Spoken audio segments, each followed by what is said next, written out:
Olá, vestibulando, tudo bem? Vamos discutir as funções seno e cosseno na circunferência trigonométrica, ok? Preparados? Muito bem. Em primeiro lugar, vamos considerar o sistema cartesiano, certo? Lembra disso? Sistema cartesiano, né? Ele é representado por um par de retas perpendiculares. A reta horizontal, representada pela letra X, né, representa as abscissas. E a reta vertical, representada por Y, é o eixo das ordenadas. Então, eixo vertical, eixo das ordenadas, e eixo horizontal, eixo das abscissas. No sistema cartesiano, esse ponto de intersecção entre os dois eixos, ele indica o número zero, tanto na reta horizontal como na reta vertical. Na reta horizontal, eu tenho, portanto, zero aqui, à minha direita valores positivos e à minha esquerda valores negativos. Na reta vertical, também temos zero nesse ponto, valores acima são valores positivos e valores abaixo são valores negativos. Esse ponto de intersecção entre as duas retas do sistema, recebe o nome de origem do sistema cartesiano, ok? Muito bem, qualquer ponto do plano, pessoal, possui um endereço que depende de um par de números. Sim, qualquer ponto de um plano possui um endereço que depende de um par de números. Por exemplo, o ponto P que está aqui representado. Ele tem uma abscissa que você obtém traçando por ele uma perpendicular ao eixo horizontal. Ao traçar pelo ponto P uma perpendicular ao eixo horizontal, a intersecção entre essa perpendicular e o eixo horizontal representa um número, indica um número que recebe o nome de abscissa do ponto P. Para encontrar a ordenada do ponto P, eu traço pelo ponto P uma horizontal perpendicular ao eixo Y. Essa perpendicular ao eixo Y intersecta o eixo Y, o eixo das ordenadas, em um ponto. Ponto esse que está associado ao número que recebe o nome de ordenada do ponto P. Então, dado um ponto qualquer no plano, se eu quero a abscissa do ponto, eu traço pelo ponto uma perpendicular ao eixo X. A intersecção entre essa perpendicular e o eixo X é um ponto que está associado a um número, e esse número é chamado de abscissa do ponto P. Já, se eu quero a ordenada do ponto P, traço por ele uma perpendicular ao eixo Y, o eixo das ordenadas, e a intersecção entre essa perpendicular e o eixo das ordenadas é um ponto, que está associado a um número chamado ordenada do ponto P. Pois bem, o endereço de um ponto qualquer no plano depende, portanto, de uma abscissa e de uma ordenada, ou seja, de um par de números, tá ok? Ficou claro então? Ótimo. Agora vamos considerar uma circunferência de raio unitário. Uma circunferência de raio unitário com um centro na origem do sistema cartesiano. Estão lembrados do que é o círculo ou circunferência trigonométrica? Pois é, a circunferência trigonométrica é uma circunferência de raio unitário, né? Essa circunferência, ela tem raio unitário. Essa é uma circunferência trigonométrica. E ela tem centro na origem do sistema cartesiano. Nós sabemos que numa circunferência a distância do centro até qualquer ponto, né, da circunferência recebe o nome de raio. Como o raio dessa circunferência é unitário, como ele vale 1, temos que essa distância é 1, essa distância é 1, essa aqui também é 1, essa aqui também é 1 e essa aqui também é 1.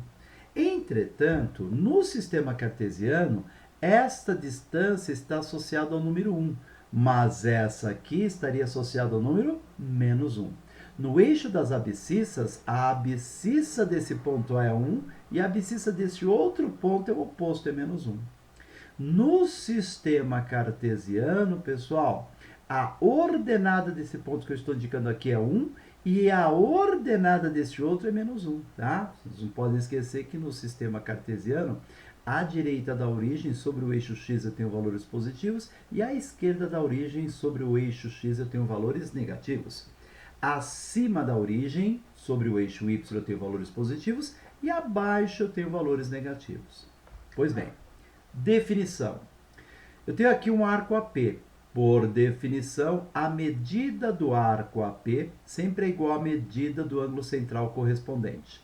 Portanto, se eu disser para vocês que o ângulo central correspondente, que esse ângulo central mede alfa, o arco AP correspondente também será um arco de medida alfa. Agora, como encontrar o seno de um ângulo trigonométrico? Como encontrar o seno de um arco representado no ciclo trigonométrico? É fácil. Se eu quero o seno do arco AP de Pedro, eu procuro a ordenada do ponto P. Achei. Pronto. Esse número associado a esse ponto aqui sobre o eixo Y é a ordenada do ponto P. E esse número é o seno do arco AP. Portanto, repetindo, se eu quero o seno de um arco AP no ciclo trigonométrico, procuro a ordenada da extremidade P. O número obtido é o seno do ângulo em questão, é o seno do arco AP, é o seno do ângulo alfa. Ficou claro? E se eu quero o cosseno do arco AP? Ora, se eu quero o cosseno do arco AP, eu procuro a abscissa do ponto P. Olha aqui a abscissa do ponto P. Essa abscissa do ponto P é o cosseno do ângulo alfa. Olha que fácil, pessoal. Portanto, no ciclo trigonométrico, quem quer o seno de um arco AP, procura a ordenada do ponto P. Quem quer o cosseno do arco AP, procura a abscissa do ponto P. Ora, o eixo vertical é o eixo das ordenadas. As ordenadas de um ponto no plano estão sobre esse eixo. Portanto, nesse eixo eu encontro o seno de um arco no ciclo trigonométrico.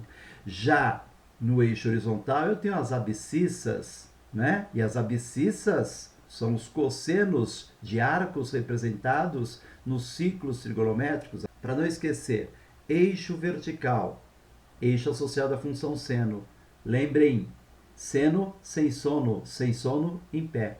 Eixo horizontal, eixo associado à função cosseno. Opa, cosseno com sono deitado. Tá legal, pessoal? Então, de novo, hein? Isso é muito importante, por isso a minha insistência.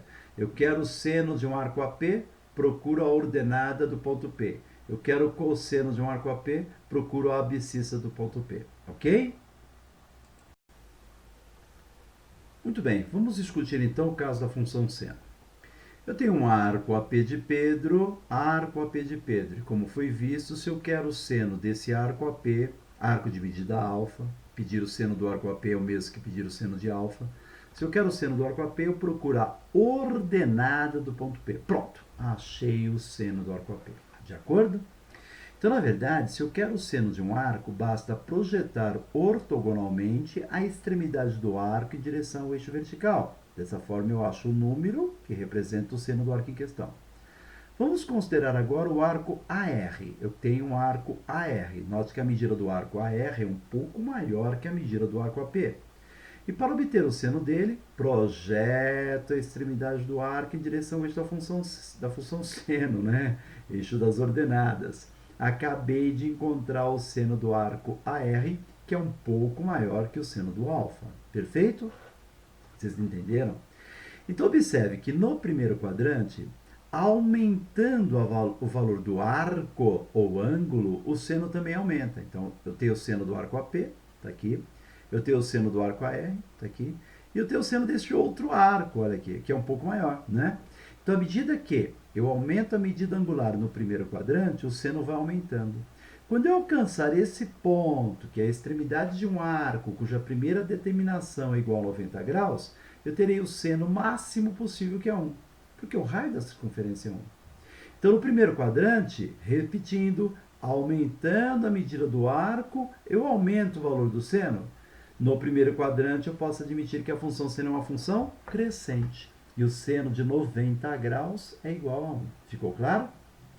No segundo quadrante, aumentei a medida angular, a medida do arco. Esse arco é maior do que o arco de 90 graus. O seno dele ficou menor, né? Aumenta um pouco mais, está acompanhando? Agora eu tenho um arco maior do que 90 graus. Aumentei a medida dele e o seno diminuiu. O seno está se aproximando de zero. Ao chegar nesse ponto que é a extremidade de um arco cuja primeira determinação é igual a 180 graus, eu vou ter seno igual a zero. Deu para acompanhar? Então, no segundo quadrante, aumentando a medida do ângulo, o seno vem diminuindo. Portanto, o seno, nesse caso, é uma função decrescente. Então, vamos lá. Seno de 180 graus é zero. Aumentando a medida angular, o seno tende a diminuir. Olha aqui, aumentei o ângulo, o seno que era zero, diminuiu. Aumentei a medida angular, o seno que era zero, diminuiu mais ainda. Quando eu alcançar esse ponto, que é a extremidade de um arco, cuja primeira determinação positiva é 270 graus, quando eu chegar neste ponto, terei o menor seno possível, que é menos 1. Então, no terceiro quadrante, aumentando a medida do arco ou ângulo, o seno diminui. Função crescente. No terceiro quadrante a função é crescente. Quarto quadrante. Aumentei a medida do ângulo, o seno voltou a aumentar. Aumento mais ainda, o seno aumentou. Ao chegar aqui no A, após completar uma volta, terei um arco cujo seno é zero. Portanto, no quarto quadrante, à medida que eu aumento a medida do arco, o seno também aumenta. E ao chegar nesse ponto, que é a extremidade de um arco de medida 0 grau, mas também é a extremidade de um arco de 360 graus, teremos o seno igual a zero. Ficou claro, pessoal? Então, observe. Esse aqui é o eixo da função seno. Não existe seno maior do que 1, e assim como não existe seno menor do que menos 1. O seno varia nesse intervalo de extremos menos 1 e 1. De acordo? Primeiro quadrante, aumenta o ângulo, o seno aumenta, função crescente. Segundo quadrante, aumenta o ângulo, seno diminui, função decrescente. Terceiro quadrante, aumenta o ângulo, o seno diminui, função decrescente. Quarto quadrante, aumenta o ângulo, o seno aumenta, tá bom? Então, eixo da função seno. Seno de 0 grau é 0, seno de 180 graus é 0, seno de 90 graus é o máximo 1, seno de 270 graus é o mínimo menos 1, tá bom? Eixo da função seno, não esqueça, seno sem sono em pé. Vamos discutir o caso da função cosseno. Como eu havia dito, o cosseno do arco AP eu obtenho procurando a abscissa do ponto B. Está aqui. Então, é nesse eixo horizontal que eu procuro os cossenos dos arcos representados no ciclo trigonométrico. Então, o cosseno do arco AP tem um valor positivo, né? O cosseno do arco AR também tem um valor positivo, entretanto menor do que o cosseno do arco AP. E o cosseno desse arco também tem valor positivo, mas menor que o cosseno dos arcos, de cada um dos arcos discutidos anteriormente. Então eu noto que no quadrante de número 1, à medida que eu aumento o valor do arco, o cosseno vai diminuindo. Ao alcançar esse ponto que é a extremidade de um arco cuja primeira determinação positiva é 90 graus, teremos o cosseno igual a zero. Então, o cosseno do arco AP é um número positivo, o cosseno do arco AR é um número menor, o cosseno desse arco é menor ainda, e o cosseno deste arco de 1/4 de volta, é igual a zero. Portanto, a função cosseno neste primeiro quadrante ela é decrescente, pois aumentando a medida do arco, o cosseno diminui. Muito bom, continuando. O cosseno de 90 graus é zero. No segundo quadrante, à medida que eu aumento o valor do arco, o cosseno diminui. Ele vai se distanciando do ponto que indica o zero, mas pelo lado negativo. Então, aumentando o arco, o cosseno diminuiu. Aumenta um pouquinho mais o arco, o cosseno diminui. E ao completar 1/4 de volta nesse segundo quadrante, eu alcanço um ponto, que é a extremidade de um arco, cuja primeira determinação positiva é 180 graus. E o cosseno dele é o menor possível, ele é menos 1.